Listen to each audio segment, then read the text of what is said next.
예, 화요일 묵상의 시간입니다. 하나님 없이 어떤 생명도 시작할 수 없다. 하나님 없이 어떤 생명도 시작할 수 없다. 이런 제목으로 또 오늘 묵상 나누겠습니다.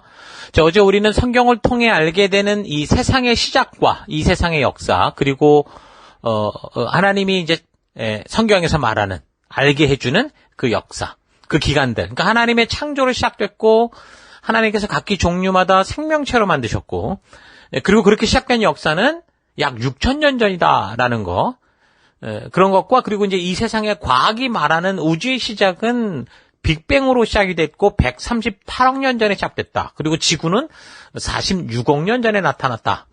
그리고 인간이 되기까지 미생물로부터 진화해서 사람이 되었다고 주장하는 이 세상의 주장이 너무나 다르기 때문에 우리가 지금 그 부분들을 우리가 살펴보기 시작했습니다. 그래서 성경은 이 과학적 변증을 하기 위한 책이 아니기 때문에 진화론을 과학적이라고 생각하고 주장하는 그 사람들의 이론을 살펴보면서 그 과정을 통해 오히려 성경이 말씀하는 것이 얼만큼 더 과학적인지, 그래서 하나님의 창조를 부인할 수 없는 그런 증거들을 우리가 찾아가는 그런 시간들을 가졌으면 좋겠습니다.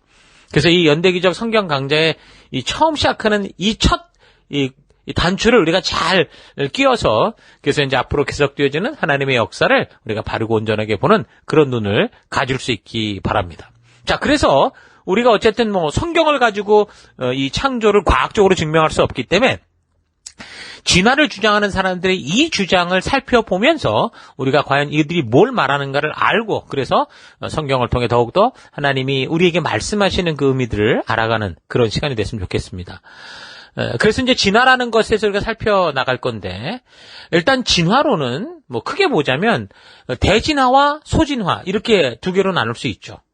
소진화 같은 경우는 어떤 한 종의 집단 안에서 일어나는 적은 변이들을 말하는 거고요.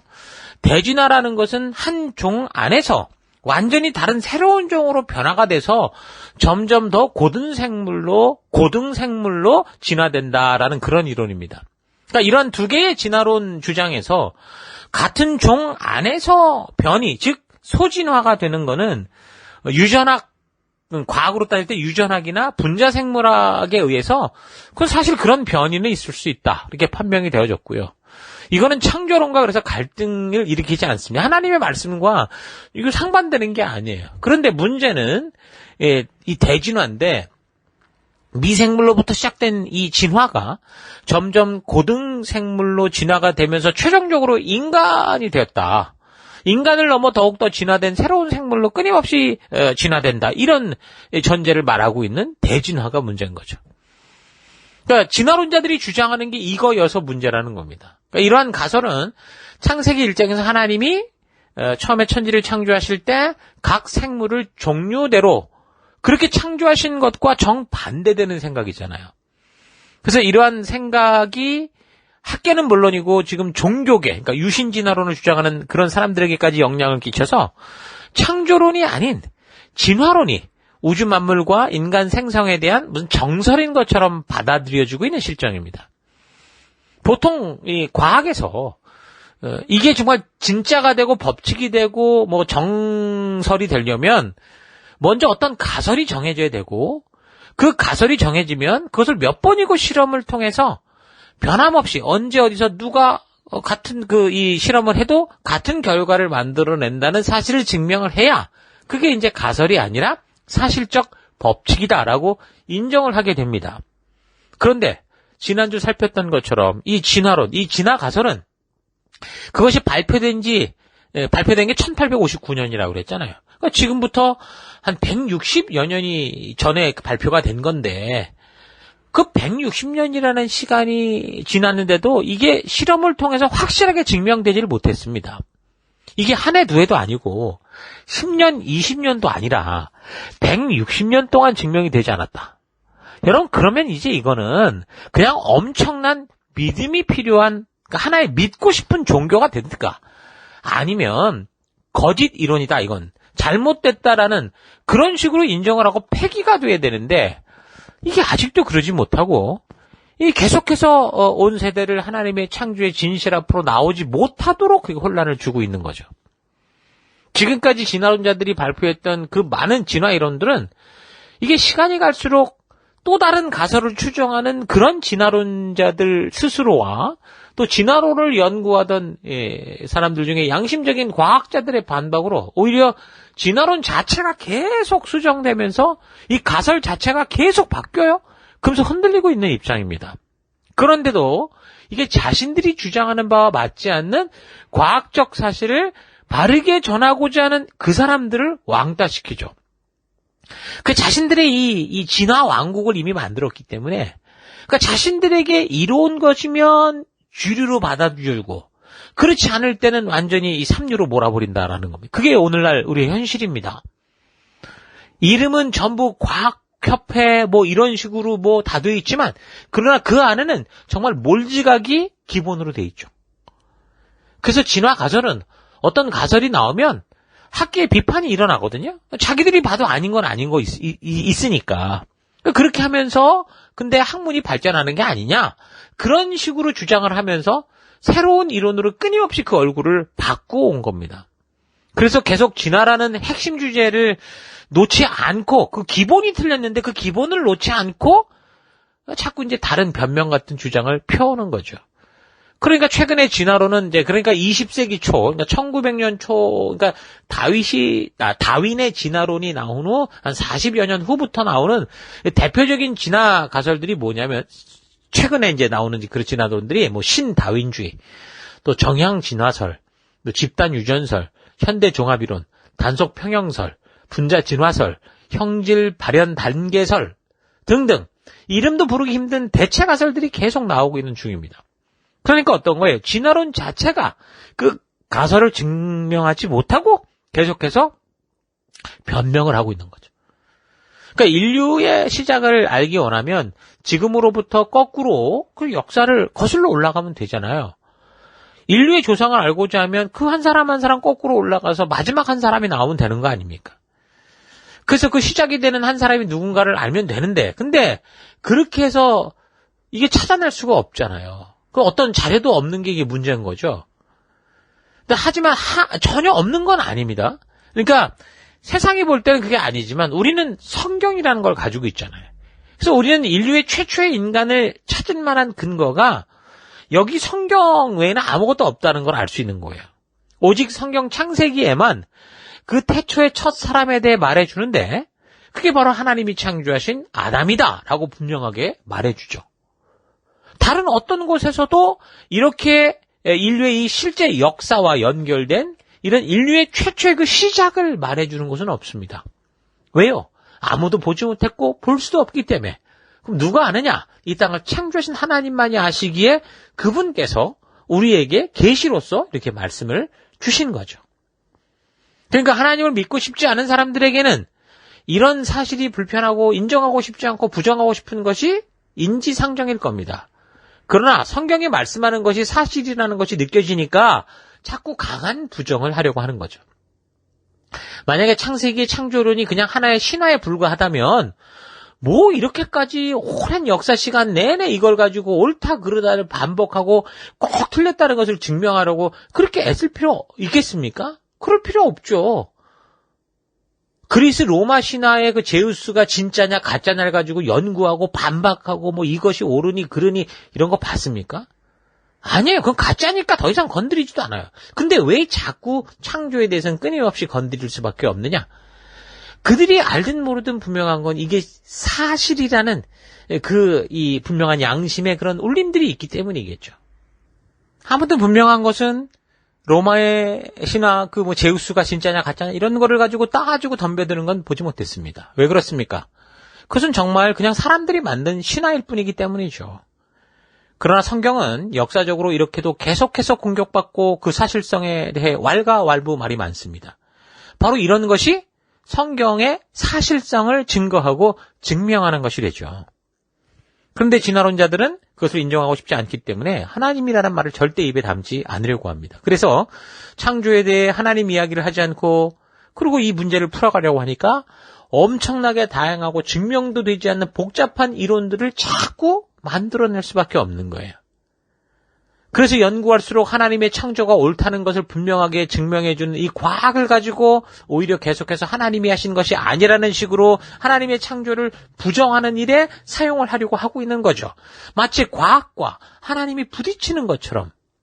그래서 아무리 새로운 발견한 그 과학 이론을 가지고 이 사람들이 뭐 복잡하게 이렇쿵저렇쿵 설명하고 그럴듯하게 설명을 해도 결국 그 의도는 하나님의 창조가 아닌 이 땅은 우연 발생, 미생물로부터, 유인으로부터 진화된 존재다 라는 것을 그냥 전제로 깔고 자신들의 그 추측과 상상에 맞다는 것을 장황하게 설명할 뿐이다 라는 겁니다.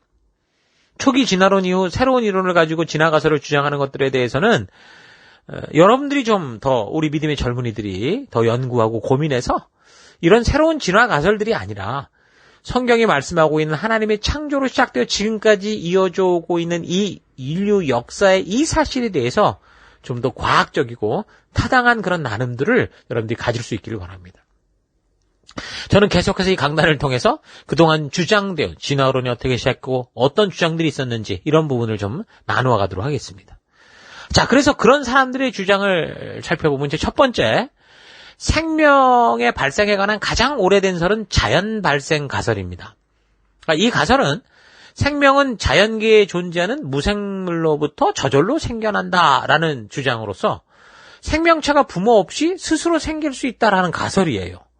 생명이 자연적으로 발생한다라는 이 자연 발생 가설은요, 고대 동서양에 널리 퍼져 있었던 아주 오래된 그런 생각들입니다. 생명의 자연 발생과 이 진화 사상이라는 거는요, 다윈이 뭐 자연과학의 연구로 새롭게 얻은 결과가 아니라 옛날부터 동서양에 편만했던 그런 생각들, 하나님을 떠난 사람들이 그래도 하나님을 찾기 위해서 뭔가 고민하면서 그 생각해봤던 것들이어서 고대 문명 생명 사상 속에나 또는 초기 철학자들의 입에서 자주 언급되던 주제였습니다. 약 2300년 전 아리스토텔레스 같은 사람은 그래서 뭐라고 그랬냐면 무척추 동물뿐만이 아니라 고등척추 동물도 자연 발생한다. 이런 식으로까지 주장을 했거든요. 그러니까 이런 사람들의 이런 생각이 근세기 초 이제 정말 진화론의 이 고개가 들리는 그때 뭐 라마르크, 장 라마르크 같은 사람들 비롯해서 생명의 자연 발생론자들에게 아주 큰 영향을 준 거죠. 이 가설은 생명은 자연계에 존재하는 무생물로부터 저절로 생겨난다라는 주장이라고 그랬죠. 생명체가 부모도 없이 그냥 생겨난다, 우연하게. 그러나 과학이 발달하면서 이 자연 발생설을 의심하게 되는데 이 1668년에 이탈리아의 의사였던 프란체스코 레디라는 사람이 이 의문을 해소하기 위해서 한 가지 실험을 했습니다. 어떻게 했냐면 2개의 유리병에 고기 조각을 넣은 다음에 하나는 뚜껑을 열어뒀고 다른 하나는 양피지로 막아두었습니다. 그래서 며칠이 지나자 뚜껑을 열어놓은 쪽에는 구더기가 생겼고 막아둔 쪽에는 고기가 상하긴 했는데 구더기는 없었습니다. 그래서 구더기는 썩은 고기에서 저절로 생겨나는 게 아니라 파리가 낳은 알에서 생긴다라는 그런 결론을 얻은 이 레디라는 사람이 자연 발생설을 반박을 하죠.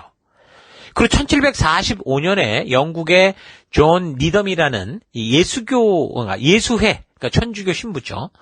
이 신부는 생물이 자연 상태에서 저절로 생긴다는 자연 발생설이 맞다는 것을 실험으로 증명을 하려고 했습니다.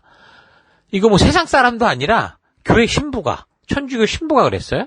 그래서 어떻게 했냐면 그런 닭고기 스프를 끓여서 병에 넣고 콜크 마개로 막아뒀습니다. 그러니까 시간이 흐르니까 병 안에 미생물이 생겨난 거예요. 그래가지고 또 이 사람들이 이걸 가지고 자연 발생설이 옳다 주장을 했습니다. 그런데 이탈리아의 박물학자였던 스팔란차니라는 이 사람들이 이 사람이 니덤이라는 이 신부, 이 천주교 신부의 실험에 문제가 있다라고 생각을 하죠. 끓인 닭고기 수프를 병으로 옮기는 순간에도 미생물이 들어갈 수 있으니까, 그래서 이제 그것을 좀 의심을 한 겁니다. 그래서 이 스팔란차니는 실험 과정을 약간 바꿨습니다. 그러니까 닭고기 수프를 플라스크 안에 넣고 입구를 불로 녹여서 완전히 막은 다음에 충분히 가열을 해서 이 플라스크 안에 미생물을 모두 없앤 거예요. 그랬더니 뭐 시간이 지나도 닭고기 수프에는 미생물이 생기지 않았다라는 게 증명이 된 겁니다. 그러니까 그 천주교 신부인 니덤이라는 사람이 그 실험에 또 이의를 제기를 하는데 그 용기가 완전히 봉사가 돼서 공기가 드나들 수 없었기 때문에 생명이 생기지 않은 거다. 그러니까 왈가왈부 말이 많았습니다. 그런데 이제 1862년 프랑스의 루이 파스테르, 아마 들어봤을 거예요. 이 파스테르가 이탈리아의 스팔란차니와 같이 끓인 고깃집에 공기는 통하면서 미생물이 들어가는 것을 막을 수 있는 S자형 플라스크를 만들어서 실험을 했어요. 그렇게 하니까 고깃집에 미생물이 번식하지 못한다라는 그런 결과가 증명이 되는 겁니다. 그래서 세균의 자연 발생이라는 것은 공기 속에 포자가 침입해서 번식하는 것에 지나지 않는다라는 것을 실험으로 증명을 해서 결국 이 자연 발생설은 잘못된 것이다라는 것을 확실하게 알게 되죠. 이 실험을 통해서 이 생명이라는 것은 우연히 발생되는 게 아니라 반드시 존재하는 생물로부터만 생성된다라고 하는 생물 속생설, 생물 기원설을 증명을 하게 되면서 더 이상 이 과학 사회에서 이제 여기에 이의를 달지 않습니다. 여러분, 현미경이 1595년에 자리아스 얀센이라는 사람에 의해서 발명이 되는데요. 이 얀센이 렌즈를 개발한 지 수십 년이 지난 후에 네덜란드의 안톤 반 레벤후크라는 사람이 렌즈를 연마하는 방법과 금속을 세공하는 방법을 익혀서 눈으로 볼 수 없는 작은 물질을 크게 확대해 볼 수 있는 현미경을 만들었습니다. 이 사람이 만든 현미경은 40배에서 270배까지 확대해 볼 수 있었어요. 그러니까 레베누크는 본래 비단 등의 각종 직물을 파는 상인이었는데 고객들에게 자신이 파는 직물이 품질이 좋은 것이다라는 것을 증명하려고 현미경을 만들었다가 현미경으로 이 직물 외의 것들을 관찰하기 시작합니다. 그래서 신기한 것으로는 아무튼 여러 가지, 신비하게 생각하는 것은 아무튼 여러 가지들을 다 세밀하게 그렇게 그 현미경을 통해 관찰을 하게 되는데 이런 과정을 통해서 세포의 존재를 처음 확인하게 되고 최초의 원생동물을 비롯한 미생물의 존재를 알아냅니다. 그러니까 레베누크는 자신의 연구 결과를 널리 알리지 않았지만 그의 연구 결과를 네덜란드의 의사였던 레이니어르 드 흐라프라는 사람이 알게 된 이후에 이 레벤후크의 연구가 세상에 알려진 거예요. 그러니까 아메바라든지 박테리아 같은 단순한 생물에 대해서 결국 1862년 이 파스테르를 통해서 더 잘 밝혀지기 전까지는 사람들이 그 존재 자체를 잘 이해하지 못하고 있었다라는 거죠. 그러니까 과거의 사람들은 뭐 어떻게 보면 좀 단순해서 물이 있고 영양분이 있고 그리고 거기에 이제 열이 가해지거나 뭐 전기가 가해지거나 뭐 스파크가 튀거나 그러면 또 벼락이 치거나 그러면 우연하게 생명이 생기는 줄을 알았었던 겁니다. 그런데 이제 유전공학이라는 과학이 발달하고 보니까 박테리아는 그렇게 절대 단순하게 생기는 게 아니다라는 걸 알게 되는 거죠. 생물체의 기본 물질이 단백질인데 박테리아 한 마리 이 몸을 이루고 있는 단백질의 종류가 2,800가지 정도 되거든요. 그러니까 순서에 맞게 이것도 배열이 돼야만 박테리아 한 마리가 이루어지는 거예요. 그러니까 이 단백질은 또 여러 가지 아미노산으로 이루어져 있습니다. 80종류 이상의 아미노산 중에 단백질을 구성하는 표준 아미노산은 20개, 인간 몸 안에서 만들어지는 거 12개, 외부에서 먹어야만 하는 필수 아미노산 같은 경우 8개. 그러니까 80종의 아미노산이 만들어낼 수 있는 단백질의 종류를 그럼 수학적으로 계산하면 어떻게 되느냐? 80개니까 80을 80번 제곱해야 되죠. 그런데 그 중에서 다시 박테리아 한 마리를 생성하기 위해서 박테리아 한 마리의 몸을 이루고 있는 2,800가지 이 단백질이 어떻게 돼요? 선택적으로 조립될 수 있는 가능성이 있어야 되죠. 그걸 이제 수학적으로 표현하면 80의 80승. 그건 어떻게 되냐면 1.766847647783843 그리고 152개의 0이 계속 붙어야 됩니다. 그러면 이 한 마리의 박테리아를 생성하기 위해서 이런 실험을 그럼 1초에 한 번씩 한다고 해도 도대체 얼마나 세월이 걸리겠습니까? 그러니까 과학을 통해 바이러스 한 마리를 생성하는 이야기를 하려고 해도 절대 간단하지 않다라는 거예요. 그러니까 하나님의 창조 없이 이걸 설명하려면 복잡하고 절대로 간단하지가 않습니다. 최근 들어서 슈퍼컴퓨터 같은 것들이 점점 좋게 개발되면서 이런 복잡한 계산, 그러니까 사람으로서는 불가능한 이 계산을, 그러니까 사람이 하면 대대손손해도 계산이 나오지 않는 것들 좀 빠르게 할 수 있는 여건이 됐지만, 그나마 그래서 보다 더 설명이 가능해질 수 있었지만, 그러니까 설명조차 복잡하고 절대 간단하지 않은 이 생명의 탄생에 대해서, 근데 그게 어떻게 우연하게 만들어질 수 있냐라는 거예요. 그런데도 우리는 이 과학이라는 이름이 붙으면 그저 모든 것이 옳다고 생각을 하니까 그 가설이 진짜인지 가짜인지 증명할 수도 없는데도 과학으로 포장된 진화라는 명목하에 결국 발생이 불가능한 우연도 아닌 우연이 될 수도 없는 이 우연을 너무도 강하게 믿고 있는 거죠. 그러니까 우리가 창조를 믿는 것만 믿음이 아니라 진화를 믿는 것도 더 큰 믿음이 필요한 그런 존재라는 거예요. 과학은 하나님의 창조하신 것을 발견하는 일에 정말 훌륭한 툴이거든요. 이것을 인간의 생각과 추론을 합리화시키는 일에 그런데 이걸 잘못 사용한다. 그러면 이제 과학이 아니라 이건 미신보다 더 무서운 그런 결과를 만듭니다. 심하게 말하면 아주 심각한 우상숭배죠. 그래서 생명이 우연하게 생겼다. 이런 말은요, 우리가 함부로 해서는 안 되는 거예요. 결국은 자연발생설이라는 것은 뭐예요? 말이 안 되는 어불성설이다라는 거죠. 생명이 이렇게 우연히 탄생될 수는 없습니다. 박테리아 한 마리도 우연 속에서 영원무궁 기다려도 만들어지지 않는 거예요. 하물며 인간의 몸은 어때요? 박테리아와는 비교될 수 없을 정도로 정밀하고 복잡하게 설계되어 있습니다. 인간의 몸이 얼마나 정밀한지, 자기 머리카락이 몇 개인지도 인간은 잘 알지 못해요.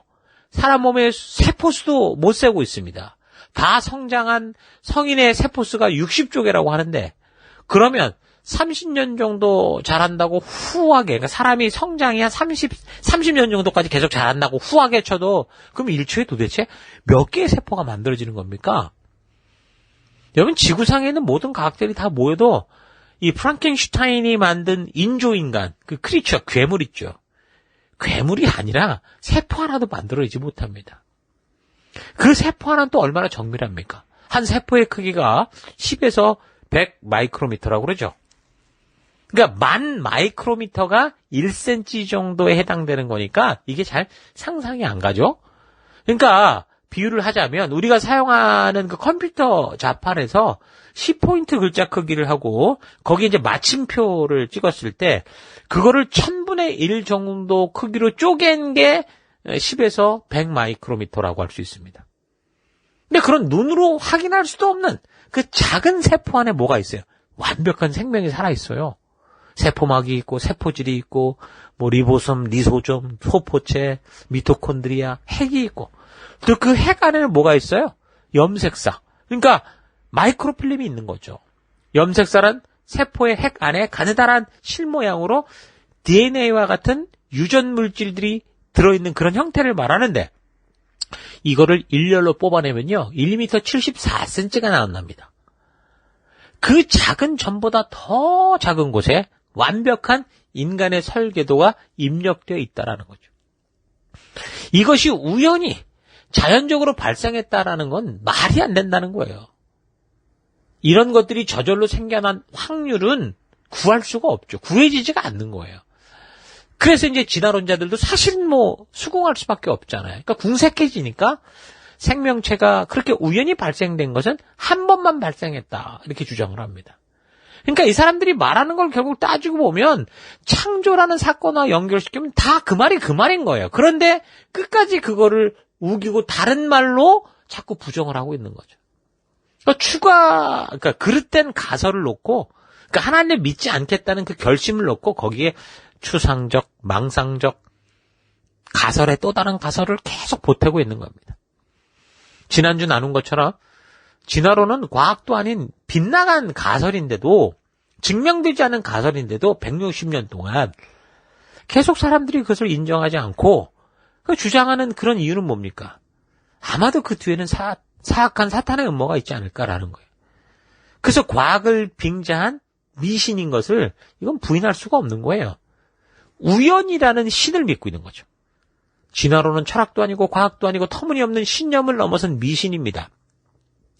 하나님을 믿느니 미생물이라도 내가 미생물로 내가 이렇게 됐다 이런 걸 믿겠다는 거고 원숭이라고 뭐 내 조상이 원숭이다라는 걸 믿겠다라는 거. 이거 죄의 극신 거죠. 창조주가 계신데 내가 나를 낳아준 부모가 있는데 그 부모님을 내가 못 믿겠다고 하는 거 똑같은 거예요. 그러니까 사탄의 속임수에 제대로 걸린 거죠. 확률적으로 봤을 때 발생할 수 없는데도 불구하고 믿겠다는 걸 보면 이건 정말 우리가 뭐 성경에서 믿음의 조상이라고 하는 그 아브라함보다 더 위대한 그런 믿음을 고집하고 있는 거예요. 이런 사실들 여러분 잊지 마십시오. 하나님 없이는 어떤 생명도 세포 하나 여러분 제대로 만들 수가 없습니다. 이 사실 잊지 마시고 자 오늘 하루 나는 그저 복잡하지만 유식해 보이는 과학적 설명들을 들으면서 그것이 진짜 근거를 두고 하는 소리인지 아니면 증명되지 않은 가설에 대해서 자기가 이럴 것이라고 생각하는 것을 주장하는 것인데도 그걸 모른 채 그냥 그렇구나라고 하면서 받아들이기만 했는지 여러분 잘 되돌아봤으면 좋겠습니다.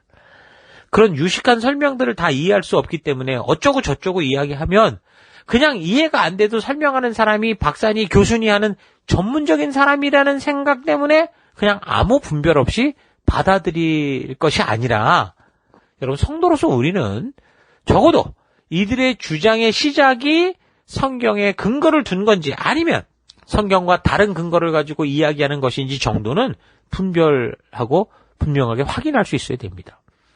이 사람의 생각을 우리가 이 자기 생각을 말하고 있는지 우리가 확실히 알아야 된다라는 거예요. 물론 그것은 교회 안팎에서 마찬가지입니다. 왜냐하면 교회 안에서조차 유신적 진화론을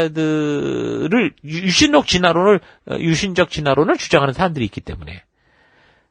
그래서 그런 사람들이 성경을 어떻게 해석하는 성향을 가졌는지 정도는 우리가 바르게 분별하고 파악할 수 있는 안목을 키워야 됩니다.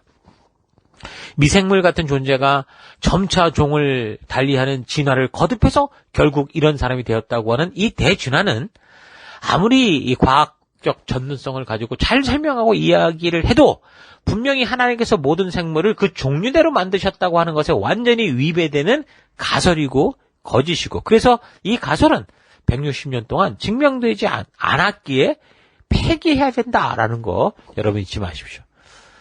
지난주 나눈 것처럼 진화론은 과학도 아닌 빗나간 가설인데도 계속 사람들이 그것을 인정하지 않고 주장하는 것 그 뒤에는 분명히 아주 사악한 사탄의 음모가 있다라는 것. 그래서 과학을 빙자한 미신이다라는 걸 부인할 수 없는 이 사실을 우리가 기억해야 됩니다.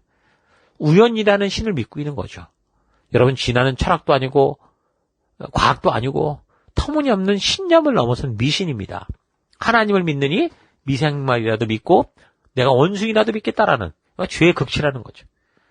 사탄의 속임수에 제대로 걸려서 그 스스로가 자기를 사탄 짓을 하는 그 앞잡이가 되는 그런 일이 되는 겁니다. 오늘 살핀 자연 발생설이라는 이 진화 가설은 과학을 전혀 모르거나 초기 단계에 알지 못할 때 주장하던 엉뚱한 주장인 것이 이 파스테르에 의해서 생물 속생설, 생물 기원설을 알게 되면 확실하게 증명이 되었습니다. 생물의 기원은 반드시 살아있는 생물을 통해서만 나타난다는 거. 즉 반드시 어버이가 있어야 한다는 거. 누군가가 만들어야 된다는 거.